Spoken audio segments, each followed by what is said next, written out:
کیا انجیکشن لگانے سے روزہ ٹوٹ جاتا ہے؟ دیکھیں، ایک ہے روزے کا ٹوٹنا اور ایک ہے انجیکشن کا کسی بغیر وجہ کے لگوانا یا کوئی بغیر مجبوری کے لگوانا۔ مسئلہ یہ ہے شرعی اعتبار سے جو جمہور علماء اہل سنت کا فتویٰ ہے وہ یہ ہے کہ انجیکشن لگانے سے روزہ نہیں ٹوٹتا، چاہے یہ انجیکشن آپ گوشت کے اندر لگوائیں، چاہے یہ انجیکشن آپ نس کے اندر لگوائیں،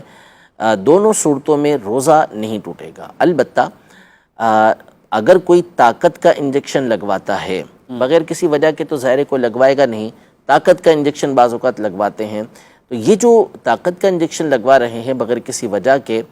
تو ایسا کرنا بہرحال یہ ناپسندیدہ کام ہے، لیکن پھر بھی اس سے روزہ نہیں ٹوٹے گا۔ تو انجیکشن کے حوالے سے شرعی مسئلہ یہی ہے۔ اسی طرح اگر ہم ڈرپ کے اوپر آ جائیں تو ڈرپ اگر کوئی لگواتا ہے تو اس سے بھی روزہ نہیں ٹوٹے گا، بلا ضرورت، یعنی جہاں پر انتہا درجے کی ضرورت نہ ہو اس کے بغیر لگوانا مناسب نہیں ہے، لیکن چونکہ روزہ ٹوٹنے کے جو طریقہ کار شریعت نے مقرر کیے ہیں اس کے مطابق ڈرپ لگوانے سے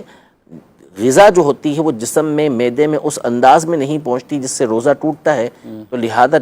انجیکشن یا ڈرپ سے روزہ نہیں ٹوٹے گا۔ ٹھیک ہے، یہ قدم اسی جو مجبوری کی صورت میں اب کسی طرح بھی روزے کی تکمیل میں کوئی مسئلہ آ رہا ہے، بعض اوقات ہوتا ہے، ایسا ہوتا ہے، یعنی جیسے انجیکشن تو کوئی بغیر مجبوری کے نہیں لگواتا، کس کو مزہ آئے گا انجیکشن لگوانے میں؟ کیا مزہ آئے گا سوائے یہ کہ سوائے طاقت کا اس کا لگوانا ہو تو ایک الگ بات ہے۔ ڈرپ میں بعض اوقات یہ مسائل ہوتے ہیں کہ جیسے خاص طور پہ خواتین کا پرابلم ہوتا ہے بعض اوقات کہ وہ روزہ رکھنا چاہتی ہیں اور روزہ مکمل کر سکتی ہیں لیکن کمزوری ہوتی ہے، تو اس میں ان کے لیے یہ آسانی ہو جاتی ہے کہ اگر وہ ڈرپ لگوا لیں گی تو اتنی ان کو قوت حاصل ہو جاتی ہے، طاقت حاصل ہو جاتی ہے کہ روزہ اپنا مکمل کر لیں گی، تو بالکل وہ ڈرپ لگوا کر بھی اپنا روزہ مکمل کریں گی۔